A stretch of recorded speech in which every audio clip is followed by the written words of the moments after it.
தேவனிகளும் சோழனிகளும் காமராஜர் பிறந்தநாள் சிறப்பாக ஏற்பாடு செய்திருக்கிறார். கொடைக்கானல் நகர காங்கிரஸ் வாழ்த்துக்கள் தெரிவித்துக் கொண்டு இந்திய அரசியலில் சுதந்திரத்திற்கு பின்பு எத்தனையோ அரசியல் தலைவர்கள் பிறந்திருக்கிறார்கள், ஆண்டிருக்கிறார்கள், வாழ்ந்திருக்கிறார்கள். ஆனால் வரலாற்றில் நினைவு கொள்வது பார்த்தீங்கன்னா ஒரு சிலருக்கு தான் அந்த வாய்ப்பு கிடைக்கும். அந்த வகையிலே நம் பெருந்தலைவர் காமராஜர்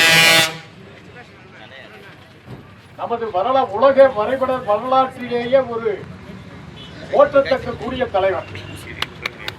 இன்றைய தலைமுறையினருக்கு கொஞ்சம் அதெல்லாம் தெரியாத நிறைய பசங்க வந்திருக்கிறாங்க. அதுக்காக நான் சொல்றேன்.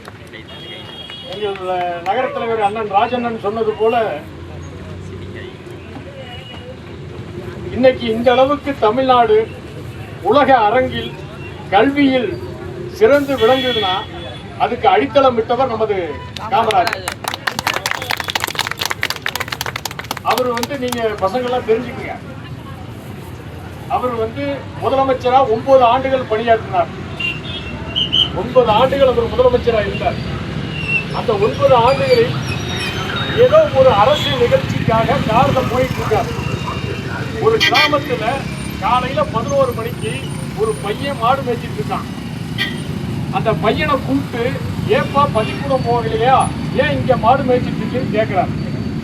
என்னை படிக்க வைக்கிறதுக்கு வசதி இல்லை, பள்ளிக்கூடத்துக்கு போனா நான் சோத்துக்கு எங்க போவேன், அதனால நான் சாப்பிட்டு ஆகணும்னா நான் மாடு மேய்ச்சி தான் ஆகணும் அப்படின்னு அந்த பையன் சொல்றான். அப்ப உருவானதுதான் அரசு பள்ளிகளில் அந்த மதிய உணவு திட்டம். இன்னைக்கு அது காலை உணவு திட்டம்னு வந்துட்டு இருக்கு. மதிய உணவு திட்டம் இன்னைக்கு வரைக்கும் நம்ம அரசாங்கங்கள் கொடுத்துட்டு இருக்கிறாங்க. அதாவது கல்வி ஒரு மனிதனை மனிதனாக உருவெடுக்கிறதுக்கு வேணுங்கிறது அடிப்படை கல்வி தான். அந்த கல்வியை அவர் ஆனா படிக்காத மேதைன்னு சொல்றோம் காமராஜர். ஏன்னா அவர் 5வது வரைக்கும் தான் படிச்சிருக்கார். 5வது வரைக்கும் படிச்சிருந்தாலும் 9 ஆண்டுகள் முதலமைச்சராக இருந்து இன்னைக்கு தமிழ்நாட்டில் இத்தனை அரசு பள்ளிகள் இருக்குதுன்னா அது அன்னைக்கு கொண்டு வந்த காமராஜர் கொண்டு வந்ததுதான் அத்தனை பள்ளியும்.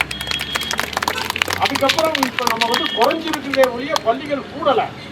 ஏன்னா அந்த இன்னைக்கு பாருங்க, இப்ப நீங்க எல்லாம் என்ன ஐடி ஃபீல்டு இருக்கீங்களா, எதுவும் இருக்கீங்க, படிக்கிறவங்களா? ஐடி ஃபீல்டு தான் இருக்கிறீங்க. இப்ப உங்களுக்கு இருக்கிற வாய்ப்பும் அன்னைக்கெல்லாம் இல்லை.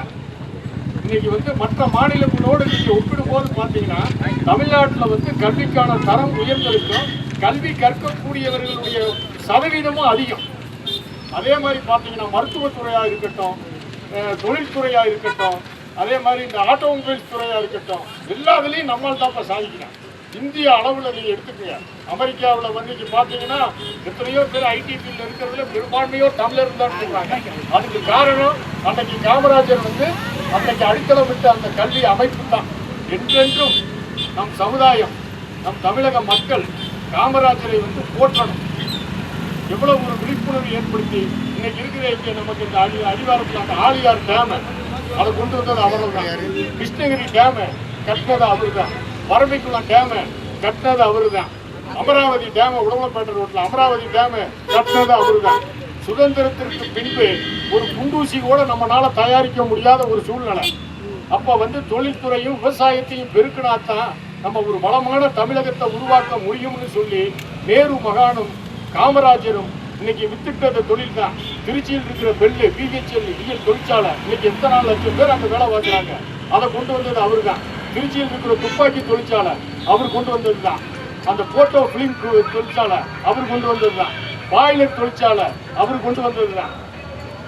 காகித தொழிற்சாலை, இதில் ஒரு விஷயத்தை சொல்ற மாணவர்களே, காகித தொழிற்சாலைக்கு அன்னைக்கு மிஷின்ஸ் எல்லாம் நம்ம இந்தியாவில் கிடையாது. அந்த மிஷின் எங்க வாங்குறாங்க? ஜப்பான்ல ஒரு கம்பெனியில வாங்குறாங்க. அந்த மிஷின் எல்லாம் கப்பல்ல இறங்குது. இறங்கி முடிச்ச உடனே அந்த கம்பெனியில இருந்து ஒரு லெட்டர் வருது காமராஜருக்கு. என்ன வருதுன்னா, மொத்தமா இந்த மாதிரி நாங்க ஒரு மிஷின் பர்ச்சேஸ் பண்ணும் போது உங்களுக்கு உண்டான அந்த நம்ம கமிஷன் சொல்றோம்ல, அப்பவே அவங்க சொல்ற அந்த கம்பெனி கமிஷன் கொடுக்கணும். யாருக்கு கொடுக்கறது, எந்த வழியில கொடுக்கறதுன்னு கேட்டு ஒரு லெட்டர் வருது. உடனே அவர் முடிவெடுத்தார், கம்சன்லாம் வேணாம், அந்த கம்சன் காசுக்கு எங்களுக்கு 2 மிஷின் கொடுங்கன்னு கேட்டார். அதுதான் கரூர் மாவட்டத்தில் இருக்கிற புகழூர் காகித தொழிற்சாலை. அந்த மிஷின் தான் இன்னைக்கு வந்து கிட்டத்தட்ட 16,000 பேர் அந்த தொழிற்சாலையில் வந்து வேலை பார்க்குறாங்க. மிக உயர்ந்த ரக காகித உற்பத்தி பண்ணி இன்னைக்கு நல்ல நிலைமையில இயங்கிட்டு இருக்குது. ஆனால் அன்றைய காலகட்டம் என்ன, இப்பொழுது இன்றைய காலகட்டம் என்னங்கிறது நீங்க தான் சிந்திச்சுக்கணும். அன்னைக்கு இலவச கல்வி, ஏன் நாங்க வந்து நீட்டு தேர்வு வேணாம்னு ஏன் சொல்றோம்? தயவு செய்து மாணவர்களை சிந்திக்கீங்க. குறைந்த செலவில் நிறைவான கல்வியை கொடுக்க வேண்டும் என்பது எங்களது கொள்கை. ராகுல் காந்தி தொடர்ந்து நீட் தேர்வை எதிர்க்கிறார். உங்களை மாதிரி மாணவர்களை ஒவ்வொரு ஊரா போய் சந்திக்கிறார். என்ன காரணம்னா, இந்த நீட் தேர்வுக்கு பரீட்சை வைக்கிறாங்க. அந்த பரீட்சை எழுத போறவங்க பணக்கார வீட்டு பசங்கன்னா பல லட்சம் செலவு பண்ணி அதுக்கு பயிற்சிக்கு அனுப்புறாங்க. இன்னைக்கு எத்தனையோ அந்த பயிற்சி கொடுக்குற அந்த நிறுவனங்கள் ஒரு வியாபார நோக்கோடு அங்கங்க இருக்குது. இது ஹைதராபாத்ல நல்ல கோச்சிங் சென்டருங்கிறான், டெல்லியில கோச்சிங் சென்டருங்கிறான். ரைட்டு, 15 லட்சம் 20 லட்சம் செலவு பண்ணி படிச்சு வந்து எழுதுற பிள்ளைங்க பாஸ் ஆகுமா? சாதாரண கிராமத்துல அரசு பள்ளியில படிக்கிற பிள்ளைங்க பாஸ் ஆகுமாங்கிறத யோசிச்சுங்க. ஒரு கல்வி என்பது, ஒரு கோயிலுக்கு போறோம், அங்க போய் என்ன நிக்கிறோம்? சாமி முன்னாடி ஏழைனாலும் எடுத்து நிக்கிறோம், பணக்காரனாலும் எடுத்து நிக்கிறோம். கல்விங்கிறது எப்படி இருக்கணும்? சமமா இருக்கணும். அவங்க நல்லா படிச்சு வரணும். படிக்கிற பிள்ளைங்க ஏன் அரசாங்க பள்ளியில படிக்கிற பிள்ளைங்க எல்லாம் நீட் தேர்வுக்கு வரக்கூடாதாப்பா? ஏழை வீட்டு பிள்ளைங்க எல்லாம் நீட் தேர்வுல பாஸ் ஆகி மருத்துவர் ஆகக்கூடாதா? அதனாலதான் நாங்க எதுக்குறோம். தரமான கல்வியை நாங்க எதுக்கல. நீங்க சிறந்த மருத்துவரை 10 பேர்த்த உருவாக்குறோம்னு சொல்லிட்டு, ஆனா பெரும்பான்மையோருக்கு அந்த கல்வி கிடைக்காம பண்றீங்களே, இதை எப்படி ஏத்துக்க முடியும்? அதனாலதான் நாங்க நீட் தேர்வு எழுதிட்டோம். சரி, ரைட்டு, நீட் தேர்வு நடத்துறேன், அதையாவது யோக்கியமா ஒழுங்கா நடத்தணுமா இல்லையா? உங்களுக்கு எல்லாமே தெரியும். எத்தனை தடவை அது வினாத்தாள் கசிவு.